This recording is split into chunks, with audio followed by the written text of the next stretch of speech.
Ce soir encore, nous allons recevoir un témoignage pour le Seigneur Jésus. Le Seigneur a fait tellement dans sa vie qu'il brûle d'envie de raconter une partie de ce que l'Éternel a fait pour lui. Je vous prie, bien-aimés, de rester attentifs à ce qui sera dit ce soir, parce que certainement, après ce témoignage, ta vie sera impactée. La situation qui paraît têtue dans ta vie, ce soir, va trouver sa réponse dans ce témoignage. Bien-aimés, je nous recommande donc au ministère du Saint-Esprit au travers de ce témoignage, et ce sera juste après ceci. Voici le témoin du jour. Bien-aimés, nous sommes de retour donc sur ce plateau, et comme je le disais tout à l'heure, je reçois pour vous ce soir ou ce matin, selon l'heure à laquelle vous me recevez, Monsieur Constant Sodinou. Il est chantre. Il est le responsable coordonnateur du département louange à la communauté internationale des hommes d'affaires du plein évangile. Il est marié, il est père d'une multitude. Monsieur Constant Sodinou, bonsoir. Bonsoir, mon DN. Je vous salue. Comment est-ce que vous allez? Je rends grâce au Seigneur. Et votre journée? À merveille, ça va. D'accord. Alors, ce soir, vous, comme je l'ai dit tantôt, vous brûlez de raconter un peu, une partie, puisque c'est une question de temps, une partie de ce que le Seigneur Jésus-Christ a fait dans votre vie pour édifier son peuple. Alors, dites-nous, comment est-ce que vous avez passé votre enfance? Puisque la Bible nous enseigne clairement qu'on ne naît pas chrétien, on devient chrétien. On devient chrétien. Alors, votre enfance... Ça, c'est mon histoire. Voilà. Votre enfance, lorsque vous ne connaissiez pas encore le Seigneur, lorsque vous étiez encore sous la protection des parents, comment est-ce que c'est passé? Chers téléspectateurs, mesdames et messieurs, bien-aimés dans le Seigneur, je vous salue dans le beau et précieux nom de notre Seigneur Jésus-Christ. Comme l'a dit mon DN, mon nom c'est Constant Sodinou. Je suis assistant commercial de formation. Je suis dans la communication, je suis dans le graphisme, je suis chanteur, je fais un peu de tout. Je suis marié depuis 2014 à Lucrèce. Et par la grâce de Dieu, le Seigneur nous a donné 2 jolis garçons. Et aujourd'hui, au niveau du Full Gospel, je suis le coordonnateur du département de la louange, ici au Bénin. Je suis là ce soir, ou je suis là en ce moment, pour vous raconter l'histoire de ma vie. Ce que j'ai vécu personnellement, ce que le Seigneur a pu accomplir dans ma vie. Et avant de commencer, je vais commencer par mes parents, mon père et ma mère. Très jeunes en ce temps-là, ils se sont mis ensemble et comme tout couple, qu'est-ce qu'il faut faire? Il faut faire des enfants. C'est vrai, ils ne connaissaient pas le Seigneur. Ils ont commencé par faire des enfants. Et ils ont fait un premier enfant qui a pu vivre quelques mois après et aussitôt est tombé malade. Il est tombé malade, quelques jours, il est décédé. Ah, on ne comprenait pas ce qui n'allait pas. Et quelques mois plus tard, par la grâce de Dieu, ils ont encore trouvé... une seconde grossesse est venue. 9 mois plus tard, l'enfant est là. Ah, c'est la joie de mes parents. Et malheureusement, cette joie n'a pas duré. Puisque quelques mois après encore, le même événement s'est répété dans leur foyer. Cet enfant est mort. Il est décédé. Ça fait 2 enfants perdus. Et ils étaient totalement abattus. Il n'y avait plus d'espoir pour eux. Parce que, en ce moment, ils ne connaissaient pas le Seigneur. Ils ont alors commencé par chercher la solution à leur problème. Comment faire pour trouver un enfant qui puisse vivre dans le foyer? Ils ont commencé par chercher la solution. Quand un tel ami vient dire, monsieur, je connais un féticheur, je connais telle chose que vous allez utiliser. Madame, venons ici, venons voir telle personne. Ils allaient de féticheur en féticheur, de marabout en marabout. Mais ils ne pouvaient pas trouver de solution à leurs problèmes. Tu es là, tu es en train de m'écouter en ce moment précis. Et tu traverses peut-être une situation donnée que je ne sais pas. Et tu es en train de chercher la solution à ce problème-là, à cette situation-là. Mais tu n'en trouves pas. Tu as des amis qui t'amènent de gauche à droite, vers tel marabout, vers tel féticheur. Mais jusque-là, tu es fatigué. À un moment donné, mes parents étaient fatigués parce qu'ils ont fait tellement de sacrifices. Ça n'a rien donné. La preuve, ils ont eu un troisième enfant qui a subi le même sort. Là, c'était une fille. Elle est décédée des suites d'une maladie, quelques mois après. Monsieur Constance, je comprends. C'est que maman tombe enceinte et on fait tout ce qu'il faut. Oui. Et on fait les dépenses. On suit la grossesse normalement, oui. jusqu'à terme. Oui. Elle va 9 mois après, elle va jusqu'à l'accouchement. Elle subit les douleurs de l'accouchement. Et l'enfant naît normalement. Oui. Mais quelques mois plus tard, elle perd l'enfant. Il décède. Ouais. Et ça s'est passé 3 fois de suite. 3 fois de suite. 3 fois de suite. Dans le foyer de mes parents. Voilà. Ils ont tout essayé sans avoir solution, sans avoir gain de cause. Et par la grâce de Dieu, ils ont fini par rencontrer la lumière. Et la lumière, c'est quoi? C'est le Seigneur Jésus-Christ.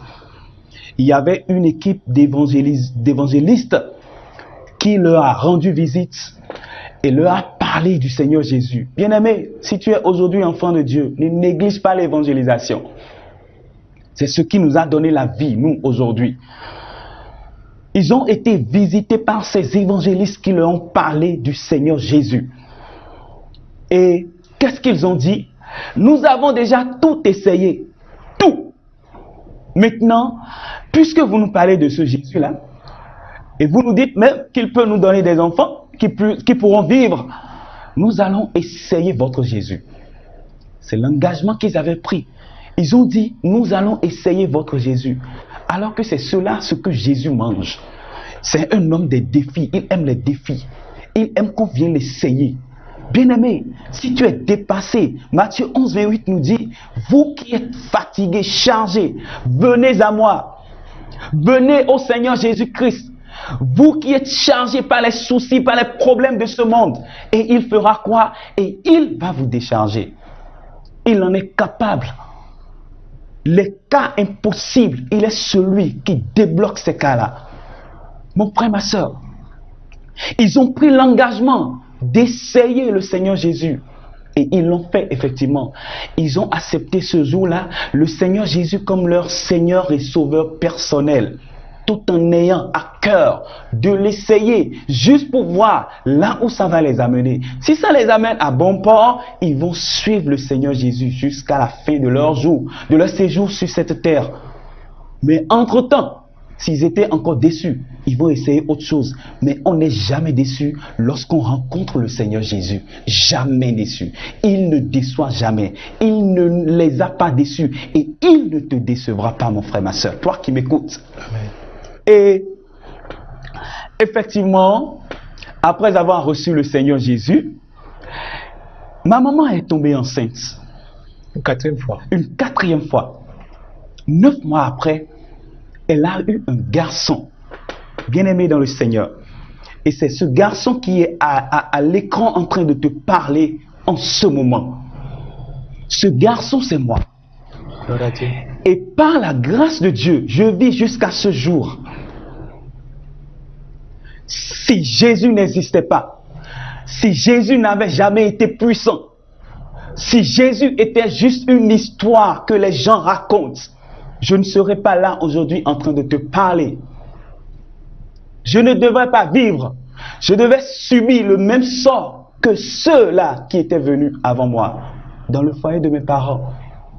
Quand j'étais enfant, je tombais régulièrement malade. Au point où, à un certain moment donné, certaines parties de mon corps avaient commencé par pourrir. Mes parents ne comprenaient plus rien. On m'amenait régulièrement à l'hôpital. On priait pour moi. Il y avait un combat rude entre le camp des ténèbres et le camp de la lumière. La lumière, cette grande lumière que mes parents venaient de rencontrer. Le combat était vraiment rude. Mais puisque il a été à la mort, il a été à la croix pour moi, il est mort pour que je ne meure plus. Bien-aimé, je ne suis pas mort. Je n'ai pas subi cette sentence que les enfants qui étaient venus avec moi avaient subi, parce que Jésus a fait son entrée dans le foyer de mes parents. Oh, quelle merveille! Gloire à Dieu. Voilà, je grandissais comme tout enfant. À un certain âge, l'enfant doit commencer par marcher. Le moment était venu pour que je puisse marcher. Je ne pouvais pas marcher. J'étais perclus des deux pieds. Et qu'est-ce que mes parents ont fait? Ils m'ont fabriqué 2 béquilles que j'ai commencé par garder. Vous voyez les gens en ville aujourd'hui qui gardent 2 béquilles, qui se déplacent à l'aide de 2 béquilles. Je gardais ces béquilles. J'ai commencé l'école, je gardais toujours ces béquilles, mais j'étais vraiment intelligent en classe. Jusqu'en classe de CP, je gardais toujours ces béquilles. Un jour, le Dieu des miracles s'est manifesté encore. Mes parents étaient allés au culte et à la fin de la messe, ils étaient allés saluer le pasteur. J'étais avec eux et le pasteur m'a regardé. Paix à son âme, il s'appelle Kosokos Justin. Il est déjà décédé aujourd'hui. Il m'a regardé. Il dit, cet enfant ne peut pas grandir avec ses béquilles. Ce que je vois sur cet enfant est vraiment capital. Vraiment grand. C'est pas possible qu'il grandisse avec ses béquilles. Il a été possédé. L'Esprit de Dieu est descendu sur lui. Il a tendu ses mains sur moi. Il a prié sur moi. Ce jour-là, je ne suis pas rentré avec ces béquilles-là. Wow. Qui peut le faire? C'est le Seigneur Jésus. Aujourd'hui, je ne marche plus avec les béquilles. Depuis ce jour jusqu'à ce jour, depuis ce temps jusqu'à ce jour, j'ai abandonné mes béquilles. Ce n'est pas fini. J'ai continué par grandir.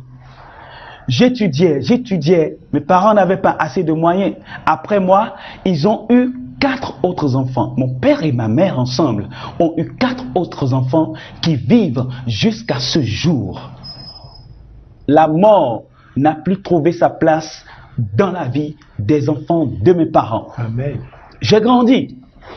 J'ai eu le BEPC. Mon père est un serviteur de Dieu. Il a des amis à Porte-Novo. Il a appelé l'un de ses amis qui est aussi serviteur de Dieu. Il lui a dit, ah, je viens d'avoir, mon enfant vient d'avoir le BEPC. J'aimerais qu'il continue les études chez toi. Alors, j'ai été déplacé de Cotonou vers Porte-Novo. J'ai fréquenté le lycée technique de Porte-Novo. J'ai fait 3 années là-bas, seconde, première, terminale. Bien-aimé dans le Seigneur, en seconde, c'est difficilement que mes parents ont pu payer ma scolarité parce qu'il n'y avait pas de moyens. Et en ce moment-là, je me retrouvais seul. C'est vrai que j'étais avec des tuteurs, mais c'était comme si j'étais seul, livré à moi-même. Je passais beaucoup de temps dans la présence du Seigneur. Je priais beaucoup. Et un jour, je me rappelle, j'ai adressé une requête à l'Éternel. J'ai dit, Seigneur, si c'est de ta volonté que j'aille vraiment loin dans mes études, que j'atteigne un niveau que personne n'a encore atteint dans la famille, alors pourvois à mes études. Je brillais toujours en classe, toujours premier de ma classe. Et l'année qui a suivi, vers la fin de la seconde, par la grâce de Dieu, notre établissement, le lycée technique de Porte-Novo, a été visité par une ONG qui avait à cœur de recruter les enfants, les jeunes élèves, vraiment intelligents, qui n'étaient pas trop âgés et qui provenaient de parents démunis. J'ai entendu l'annonce, j'ai postulé, par la grâce de Dieu, j'ai été retenu par cette ONG-là. Et c'est cette ONG-là qui m'a soutenu en première, en terminale, jusqu'à ce que je n'aille à l'université. Après mon bac, j'ai fait l'ENEAM. J'ai fait 3 années à l'ENEAM. Cette ONG m'a soutenu jusqu'à ma licence. J'avais l'argent de poche, j'avais la scolarité, j'avais les fournitures. Je ne manquais plus de rien jusqu'à ce que je ne finisse ma licence. Amen. Bien-aimé, tu nous suis. Ce témoignage est vraiment édifiant. Et tu as remarqué avec moi que ce que le Seigneur Jésus commence, il le finit toujours. Ah oui. Tu es peut-être dans une situation pareille. Peut-être que ce n'est pas une situation familiale, mais tu es dans un désastre générationnel. Tu ne peux pas t'expliquer l'origine des problèmes qui t'accablent. Laisse-moi te dire, comme il a dit tout à l'heure, il a dit, mes parents ont tout essayé. Ils ont tout essayé, mais ils n'avaient pas encore essayé l'essentiel. Yes. Ils n'avaient pas encore essayé le Seigneur, le Sauveur de l'humanité. Ils n'avaient pas encore essayé celui qui a vaincu la mort, celui qui a passé 3 jours dans le tombeau et qui est revenu à la vie. Ils ne l'avaient pas encore essayé. Mais dès qu'ils l'ont essayé, le 4e enfant, Jésus a dit non. Il reste. Malgré les difficultés, il a dit, je ne marchais pas. Tout petit, je ne pouvais pas marcher. Mais le Seigneur a envoyé encore son serviteur pour arrêter l'œuvre de l'ennemi. Et ce que je retiens jusqu'ici, c'est que le 4e est resté, mais 4 autres sont venus s'ajouter. Waouh! Gloire à l'Éternel. Alléluia. Alors, bien-aimé Constant, après ces expériences, vous avez donné l'expérience de votre cursus scolaire, et quand le Seigneur a envoyé cette équipe-là pour vous prêter main forte et vous permettre d'étudier.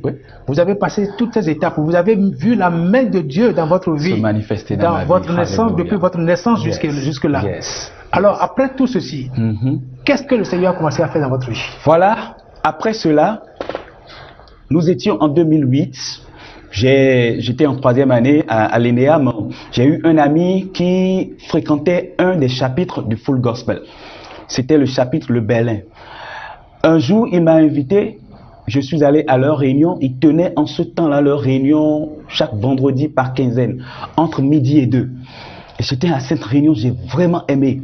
C'est à partir de ce jour-là que j'ai commencé par assister aux réunions de la communauté internationale des hommes d'affaires du plein évangile. J'aimais écouter les témoignages. Le Seigneur faisait des choses formidables dans la vie des gens. Dans ce chapitre-là, en 2009, je suis entré sur le marché de l'emploi. Dans mon église, je chantais déjà. Il y avait une dame qui avait une société qui m'aimait, qui m'appréciait, aimait vraiment la façon dont je chantais. Elle m'a dit, dès que tu finis tes études, je te récupère. Alors elle m'a récupéré, j'ai commencé par travailler, j'ai pas fait une journée de chômage. J'ai commencé aussitôt par travailler dans son entreprise. Et bien aimé dans le Seigneur, j'ai commencé par trouver de l'argent. J'avais déjà 25 ans. Mon ambition était d'aller au mariage sans jamais connaître de femme. Mais ce rêve a été brisé.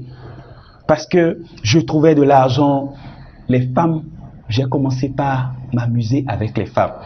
D'abord avec une sœur de l'église. J'étais fiancé, on sortait, mais malheureusement pour nous, on menait la vie de l'impudicité. On était constamment dans la fornication. À part elle, cette relation n'a pas abouti. À part elle, j'ai connu aussi d'autres filles. Bien aimé, ça n'a pas duré. J'ai perdu cet emploi. La grâce de Dieu sur ma vie s'est retirée. D'abord à l'église, en ce temps-là, puisque je trouvais de l'argent, je n'avais plus le temps. J'ai arrêté pour le chapitre, je n'allais plus au chapitre. Parce que les réunions se tenaient entre midi et 2. Là où je travaillais, je n'avais pas de pause à midi. L'heure de ma pause ne cadrait pas avec l'heure de la réunion. Donc ça fait que je n'allais plus au chapitre. Et j'ai commencé par mener une vie qui ne glorifiait pas le Seigneur. Moi qui, entre-temps, les jeunes de mon quartier m'insultaient. Mais Constant, tu es impuissant. Qu'est-ce qui t'arrive? Tu n'as pas d'amis filles, tu n'aimes pas les filles, patati patata. Moi, je suis devenu un expert en filles. Bien aimé. Et j'ai commencé par souffrir. Parce que je tapais à d'autres portes pour trouver du travail, je ne trouvais pas. J'ai commencé par souffrir. Et dans cette souffrance, j'ai rencontré un autre chapitre, le chapitre GL2. Et par la grâce de Dieu, nous allions aux réunions les jeudis soirs. J'allais régulièrement aux réunions. Je suivais les témoignages, je suivais les enseignements. Et c'est grâce à ce chapitre-là que le Seigneur m'a affermi maintenant dans la foi. Et entre-temps, je ne l'avais pas dit. J'ai reçu le Seigneur à l'âge de 14 ans dans une église évangélique. J'ai accepté Jésus-Christ comme mon Seigneur et Sauveur personnel. Parce qu'il ne suffit pas de naître dans un foyer chrétien pour dire que vous êtes d'office enfant de Dieu. Bien-aimé dans le Seigneur, j'ai repris ma marche avec le Seigneur. Et qu'est-ce qu'il a fait dans ma vie? Par la grâce de Dieu, je n'avais pas encore trouvé du travail en tant que tel. Mais je me suis marié. Le Seigneur m'a offert un mariage glorieux. Il m'a donné des sponsors de part et d'autre. Parce que j'étais dans le ministère du chantre. Par la grâce de Dieu, le Seigneur m'a ouvert des portes financières. Et je me suis marié. Juste après mon mariage, le Seigneur m'a donné du travail. Aujourd'hui, je suis en train de travailler. Et aujourd'hui, je n'ai pas un seul travail. J'ai un travail fixe. Et j'ai d'autres choses que je gère par la grâce de Dieu. Et Dieu me gère. Je ne manque de rien. Je n'ai aucun souci là où je suis. Parce que Jésus-Christ me gère. Et il prend le contrôle absolu de ma vie. Par la grâce de Dieu, j'ai déjà vu plusieurs miracles s'opérer pendant que je suis en train de rendre ministère, pendant que je suis en train de chanter. Et je bénis le nom de l'Éternel pour ma vie. Bien-aimé dans le Seigneur, tu es peut-être chantre et tu es en train de m'écouter.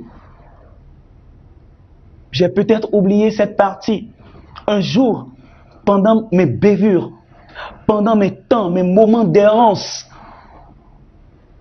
c'était un samedi soir et le dimanche matin, je devrais conduire la louange à l'église. Bien-aimé, ce samedi soir, j'ai passé la nuit avec une femme. C'est une histoire que je regrette, un acte que je regrette vraiment dans l'histoire, dans toute l'histoire de ma vie.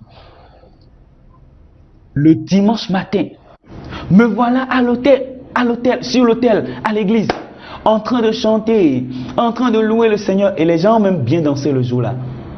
Tu es chantre, tu m'écoutes. Tu mènes cette vie de fornication.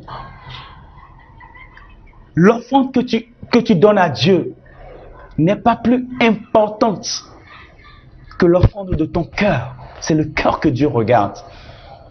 Tu mènes cette vie, tu chantes et tu vois que les gens dansent. Tu penses que tout va bien. Je t'en prie. Reviens en toi-même. Abandonne cette vie-là. Abandonne-toi au Seigneur et tu verras qu'il pourra t'utiliser de façon très puissante. C'est depuis que j'ai abandonné cette vie-là que j'ai compris que quand on se consacre, quand on s'abandonne vraiment au Seigneur et on rend ministère, le Seigneur même prend en charge tout. Il gère tout. Et la puissance de l'onction de Dieu se manifeste de façon glorieuse. Amen. Bien-aimés, vous vous en rendez certainement compte avec moi, le Seigneur, notre Dieu, est le Père de la restauration. Il dit, revenez à moi et je reviendrai à vous. Notre Dieu, c'est un Dieu compatissant. C'est un Dieu plein d'amour. C'est un Dieu qui est tout le temps prêt à nous reprendre lorsque nous nous rendons compte par nous-mêmes que nous nous étions éloignés par nous-mêmes de Dieu, ce Dieu-là. Il est toujours là à nous attendre. Tu nous écoutes certainement ce soir, ce matin, et quand le témoin dit qu'il passe la nuit samedi avec une femme pour venir chanter à l'église le dimanche, et ça te fait peut-être rire. Mais tu traverses cette situation et toi-même au-dedans de toi, tu sais très bien que ces situations trouvent leur source dans cette vie que tu mènes. Alléluia. Cette situation tire les problèmes que tu traverses, les difficultés de ta vie tirent leur source de cette situation, de cette vie-là que tu mènes. Bien-aimé, il n'est pas encore tard. Si tu nous entends ce matin, Si tu nous entends ce soir, c'est que ton heure a sonné. L'heure de ta restauration a sonné. Le Seigneur est prêt à te restaurer complètement. Il dit, les années que les sauterelles ont mangées, je vais vous les restituer. C'est l'heure de la restitution. Amen, si amen. seulement tu peux prendre l'engagement de revenir à lui. Yes. Alors, bien-aimé Constant, Oui. dis-nous alors, il y a certainement quelqu'un qui nous écoute ce soir et qui veut faire le pas de la foi, qui veut donner sa vie à Jésus, qui veut expérimenter ce Seigneur-là, qui veut vivre ces choses-là que vous avez vécues avec le Seigneur. Il est fatigué de cette vie. Il est fatigué des difficultés qu'il connaît jour après jour. Est-ce que vous pouvez aider ce téléspectateur à faire le Seigneur ce soir? Merci beaucoup, mesdames et messieurs, bien-aimés dans le Seigneur. Vous nous avez écoutés et vous avez senti en vous que c'est le moment pour que vous puissiez donner votre vie au Seigneur Jésus, pour que vous puissiez l'accepter comme votre Seigneur et Sauveur personnel. Nous qui sommes ici sur le plateau, c'est un jour nous l'avons fait et nous avons vu la différence entre ce que nous étions et ce que nous sommes devenus après avoir reçu le Seigneur dans notre vie. Il n'y a de salut en aucun autre nom que le nom du Seigneur Jésus-Christ. Et la Bible nous dit que si nous confessons de tout notre cœur Jésus comme notre Seigneur et Sauveur personnel, nous serons sauvés. C'est le seul moyen, il est le chemin, le seul chemin, la vérité et la vie.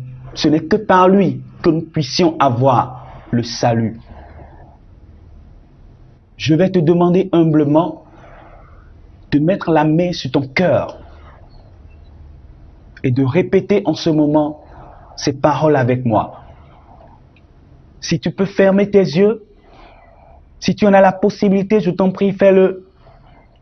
Tu vas répéter avec moi. Seigneur Jésus, je viens à toi en ce moment. Je suis fatigué de la vie que j'ai menée jusque-là. Je m'abandonne entièrement entre tes mains. Car je viens d'entendre que le salut n'est qu'en toi, Seigneur. Je t'accepte dans ma vie. Je t'ouvre la porte de mon cœur. Je t'accepte comme mon Seigneur et Sauveur personnel. Je m'engage à marcher avec toi tout le restant de ma vie. Je prie que tu m'affermisses afin que je reste à tes côtés serein jusqu'à ce que mes jours finissent sur cette terre. Au nom de Jésus, nous avons prié. Amen. Bien-aimé dans le Seigneur, je vais prier pour toi. Éternel mon Dieu, mon roi, toi qui es le Dieu tout-puissant, toi qui as reçu le nom au-dessus de tout nom, toi au nom de qui les genoux de toutes choses dans les cieux, sur la terre, sous la terre, fléchissent. Toi qui es le Dieu qui sépare la mer Rouge en deux, toi qui fais les choses impossibles à l'homme, je te bénis pour la vie de tous ces téléspectateurs qui viennent de nous suivre en ce moment. Merci parce qu'il n'y a pas de hasard avec toi. Merci parce que s'ils ont pu suivre ce témoignage, c'est parce que tu as une œuvre exceptionnelle, une œuvre grande à accomplir dans leur vie. Je prie maintenant que tu achèves ce que tu as commencé dans la vie au nom puissant de Jésus-Christ. Vous êtes en train de m'écouter et vous êtes malade maintenant. Il est le Dieu qui guérit les maladies. Il est celui qui a guéri Bartimée. Il est celui qui a guéri l'homme qui souffrait de l'homme qui était boiteux et qui était toujours couché à la piscine de Bethesda en ce moment-là. Il est né boiteux jusqu'à 38 ans, il était boiteux, tu l'as guéri. Et en face du tombeau de Lazare, tu as crié, Lazare sort, Lazare est sorti. La fille de Jairus, c'est toi qui l'as ressuscitée. Et mes bien-aimés qui sont malades maintenant, je prie pour eux que tu interviennes en leur faveur au nom de Jésus-Christ de Nazareth. Ce que le médecin a dit dans leur vie n'est pas la vérité. Alléluia. Toi, tu es le Dieu qui guérit. Je prie maintenant qu'ils expérimentent ta puissance dans leur vie au nom puissant de Jésus-Christ. Oh Père, il y en a dont les affaires sont déjà détruites, Seigneur. Je prie, toi qui es le Dieu qui restons les années dévorées par les sauterelles, la gazelle, Seigneur. Je prie que tu le restons ces années dévorées au nom de Jésus. Amen. Que tu restons les affaires au nom puissant de Jésus. Tous ceux qui sont hommes d'affaires qui nous suivent maintenant, que tu restons les affaires au nom puissant de Jésus. Amen. Et tous ceux-là qui sont des chantres, qui sont des enfants de Dieu, qui nagent encore dans le péché, Papa éternel des armées, que la repentance totale, Seigneur, la pluie de la repentance, Seigneur, tombe dans leur cœur au nom de Jésus-Christ de Nazareth. Amen. Père éternel des armées, il y en a qui m'écoutent maintenant, qui veulent se marier à un certain moment de ma vie, pendant que j'étais encore en travail, Seigneur. Tu m'as offert le mariage, Seigneur. Je prie maintenant, toi qui es le Dieu qui étonne tes enfants, je prie que tu leur offres ce mariage-là au nom de Jésus. Ils ont fait des années déjà dans le célibat. Leur partenaire n'est pas encore venu, Seigneur. Que tu ouvres la porte pour que ce mariage soit célébré dans un bref délai au nom puissant de Jésus. Amen. Tu m'écoutes maintenant et tu es marié, tu n'as pas encore d'enfant depuis plusieurs années. Oh, alléluia. Le Dieu qui a surpris Anne, que ce Dieu-là te surprenne maintenant au nom puissant de Jésus. Amen. Il ne doit rien à personne. Il t'étonne au nom puissant de Jésus. Merci. Sois glorifié, sois célébré, merci, Seigneur. C'est au nom puissant de Jésus que nous avons prié. Merci, alléluia. Merci, bien-aimé. Alléluia. Mesdames et messieurs, nous sommes pratiquement au thème de cette émission, de ce numéro.